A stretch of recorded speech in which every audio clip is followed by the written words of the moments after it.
Assalamualaikum warahmatullahi ta'ala wabarakatuh. Alhamdulillahirabbil alamin wassalatu wassalamu ala asyrafil anbiya wal mursalin wa ala alihi wa sahbihi ajma'in. Okey, sihat semua ya. Okey, alhamdulillah pada petang ini saya akan membicarakan satu bab dalam mata pelajaran Maharat Al-Quran tingkatan 1 PT3 untuk para pelajar tingkatan 1 yang berada di sekolah-sekolah tahfiz, khususnya di sekolah-sekolah yang menjalankan program Ulul Albab. InsyaAllah pada petang ini saya akan membicarakan bab 3 dalam buku Maharat Al-Quran, iaitu Maratibul Qiraah, iaitu tingkatan-tingkatan dalam pembacaan Al-Quran. Okey, Al-Imam Al-Jazari rahimahullah ta'ala telah membahagikan maratib ini kepada 4 tingkatan. Okey, kita tengok tingkatan yang pertama, iaitu maratib at-tahqiq. Okey, yang pertama. Yang kedua adalah maratib at-tartil.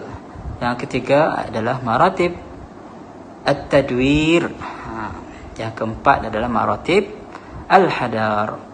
Okey, kita pergi satu persatu. Apa yang dimaksudkan dengan maratib tahqiq ini?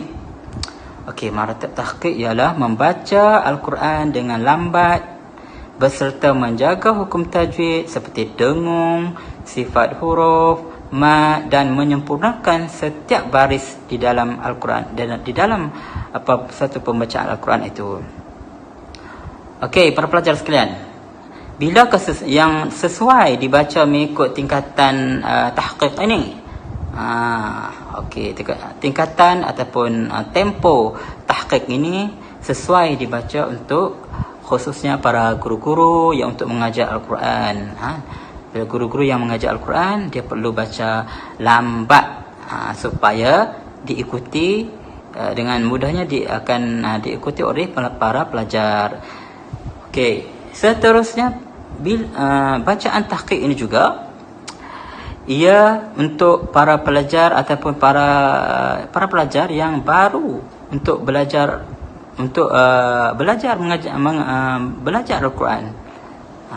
Khususnya untuk yang baru-baru belajar Al-Quran, dia perlulah membaca dengan bacaan tahqiq supaya sempurna baris dan hukum tajwidnya. Okey, seterusnya kita dengarkan contoh bacaan tahqiq. Saksikan.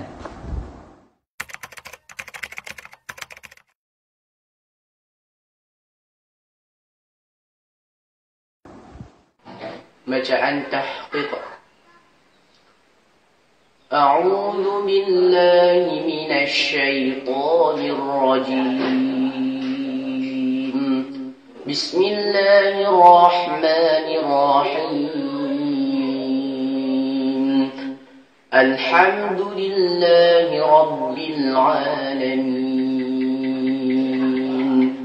Ar-Rahmanir Rahim.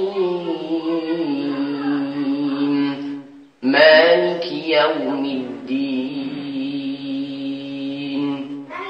إياك نعبد وإياك نستعين اهدنا الصراط المستقيم صراط الذين أنعمت عليهم غير المغضوب عليهم ولا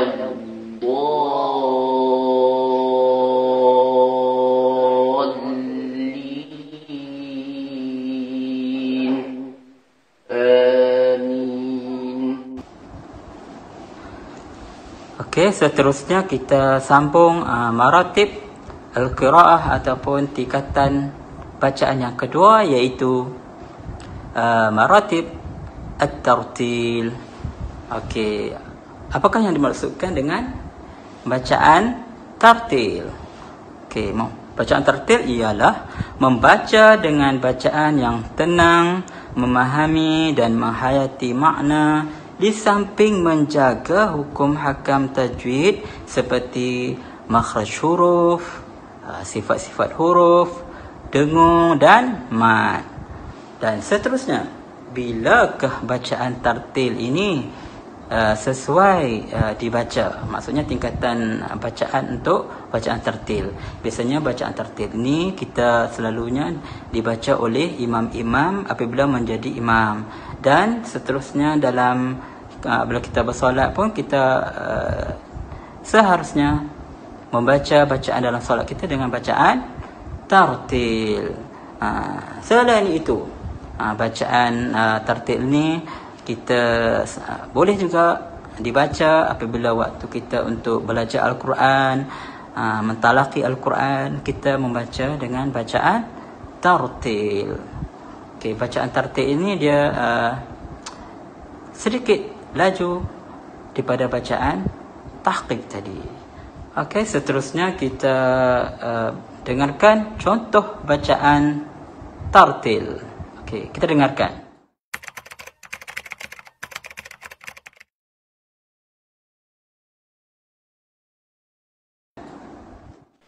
Bacaan tartil.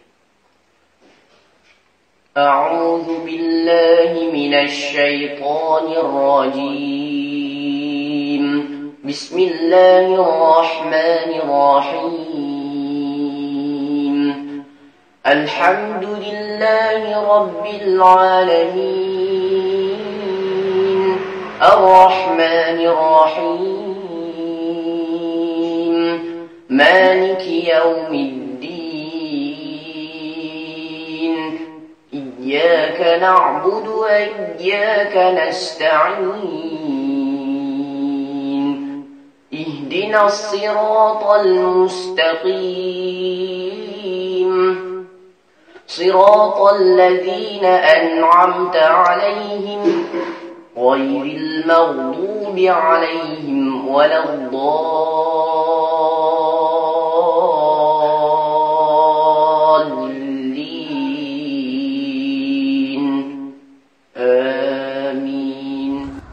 Okey, seterusnya kita beralih kepada bacaan ataupun tingkatan bacaan yang seterusnya, iaitu tingkatan tadwir ataupun maratib al-qiraah at-tadwir. Okey, apakah yang dimaksudkan dengan bacaan tadwir? Bacaan tadwir ialah bacaan yang sederhana ataupun sedang-sedang, iaitu di antara bacaan hadar dan bacaan tartil. Okey, bacaan hadar ialah bacaan yang laju, dan tartil adalah bacaan yang sederhana. Maksudnya dia ada tengah-tengah tu. Itu adalah bacaan tadwir. Dengan menjaga hukum tajwid. Itu adalah point dia. Dia maksudnya tadwir ni dia tak cepat sangat, tak laju sangat. Dia tengah-tengah. Dia tengah-tengah. Okey, bilakah sesuai kita membaca mengikut maratib qiraah at-tadwir ini?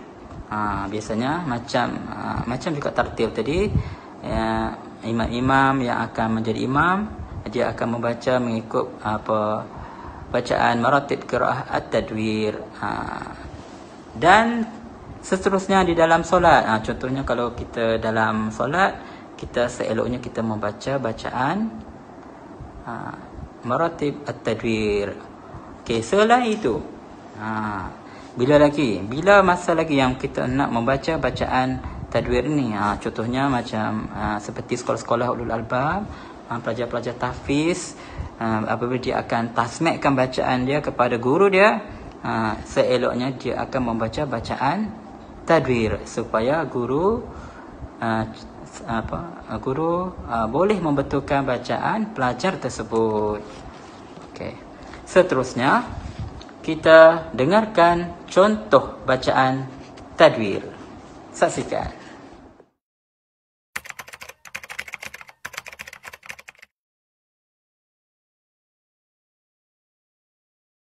Bacaan tadwir.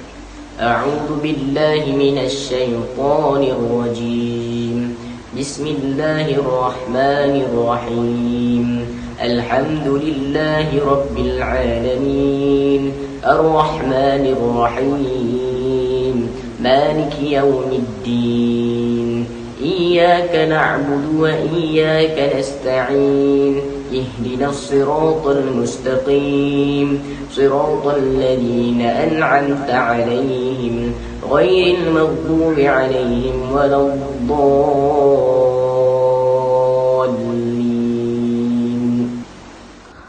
Okey, kita beralih kepada maratib al-qiraah yang terakhir, iaitu yang keempat, iaitu maratib al-qiraah al-hadar. Okey, al-hadar. Apakah yang dimaksudkan dengan bacaan hadar? Okey, bacaan hadar ialah membaca dengan laju dalam bacaan berserta menjaga hukum tajwid. Okey, dalam ada pepatah Arab mengatakan pepatah Arab contoh perkataan Arab rajulun hadarun. Rajulun hadarun maksudnya seseorang lelaki yang hadarun. Hadarun ini maksudnya musta'jilun, yang tergesa-gesa, yang laju. Itu adalah ta'rif hadar itu. Itu maksudnya kita membaca sesuatu baca Al-Quran itu dengan laju. Okey. Bilakah sesuainya kita membaca dengan bacaan laju ini? Okey, contohnya bacaan hadar ini adalah sesuai untuk para pelajar tahfiz yang apabila dia telah menghafal Al-Quran, dia akan mengulang semula baca Al-Qurannya. Dia akan membaca dengan maratib qiraah al-hadar, itu dia akan membaca dengan laju untuk mempercepatkan ingatan dalam hafalan dia. Okey, selepas itu kita dengarkan contoh bacaan hadar. Kita dengarkan.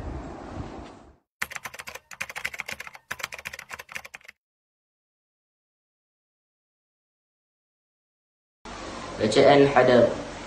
A'udzu billahi minasy syaithanir rajim. Bismillahirrahmanirrahim. Alhamdulillahi rabbil alamin. Arrahmanir rahim.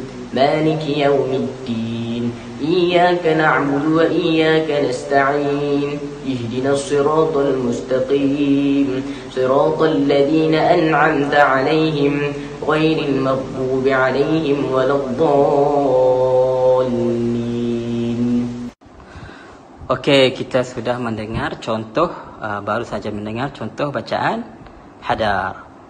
Okey, maka habis sudah, iaitu sebanyak 4 pembahagian dalam maratibul qiraah, iaitu maratib yang pertama adalah tahqiq, maratib yang kedua adalah tartil, yang ketiga adalah at-tadwir, yang keempat adalah al-hadar.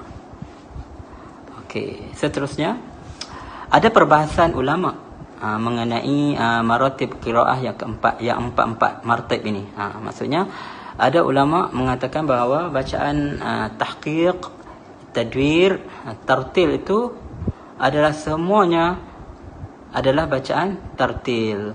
Maksudnya bacaan tartil, tadwir, tahqiq, tiga-tiga maratib ini terkandung dalam satu maratib sahaja. Maratib sahaja, iaitu maratib at-tartil, seperti mana firman Allah SWT, warattilil qur'ana tartila. Itu adalah satu pendapat ulama. Okey, pendapat ulama yang seterusnya adalah, iaitu para ulama ada mengatakan, iaitu ulama-ulama tajwid, ada mengatakan bacaan tahqiq tu lebih baik dari hadar kerana membantu dalam memahami dan dalam penghayatan sesuatu makna. Okey, sebab tahqiq ini kita baca lambat-lambat. So kita dalam kita membaca itu kita dapat memahami satu makna, kita boleh tengok tafsir, dan kita boleh menghayati sesuatu ayat ataupun hafalan yang kita hafal tu, sebab dia baca lambat-lambat. Okey, yang seterusnya ada pendapat ulama yang mengatakan bahawa bacaan hadar itu lebih baik kerana membantu dalam memperbanyakkan jumlah bacaan. Contohnya, kalau kita baca hadar ni adalah baca laju. Apabila kita baca laju, kita membaca dengan kuantiti yang banyak berbanding dengan bacaan tahqiq tadi. Apabila kita membaca banyak, kita insya-Allah Allah akan melipatkan pahala yang banyak, kerana satu huruf itu digandakan dengan dalam hadis Nabi Muhammad SAW mengatakan, wala aqul alif lam min harfun walakin alif harfun lam harfun, mim harfun. Bermaksud setiap huruf itu Allah Ta'ala akan memberikan satu ganjaran pahala yang berlipat kali ganda. Contohnya kalau kita baca hadar, kita baca laju, maka banyaklah pahala yang kita dapat. Okey, kesimpulannya yang saya akan simpulkan mengenai tajuk ini ialah setiap bacaan, sama ada bacaan tahqiq, bacaan tartil, bacaan tadwir dan bacaan hadar itu, ia boleh dibaca mengikut kesesuaian qari tersebut. Biasanya bacaan tahqiq. Tahqiq ni untuk orang yang mengajar Al-Quran. Okay, dan seterusnya bacaan tahqiq juga kita boleh dibaca untuk orang-orang yang baru belajar Al-Quran. Maksudnya seseorang pelajar itu akan membaca satu Al-Quran itu dengan lambat-lambat. Okey, seterusnya tadwir. Kita untuk bacaan tadwir ni, tingkatan tadwir ni dibaca, seeloknya dibaca ketika imam-imam yang mengimamkan solat. Dan contohnya kalau kita dalam solat pun kita boleh membaca dengan bacaan tadwir. Okey, seterusnya hadar. Hadar ni ialah ketika para pelajar, contohnya untuk para pelajar tahfiz untuk mengulang Al-Quran, mereka lebih seeloknya mempraktikkan ataupun menggunakan maratib al-qiraah al-hadar, iaitu bacaan secara laju. Okey, sekadar itu sahaja pada petang ini. Wabillahi taufiq wal hidayah. Wassalamualaikum warahmatullahi wabarakatuh.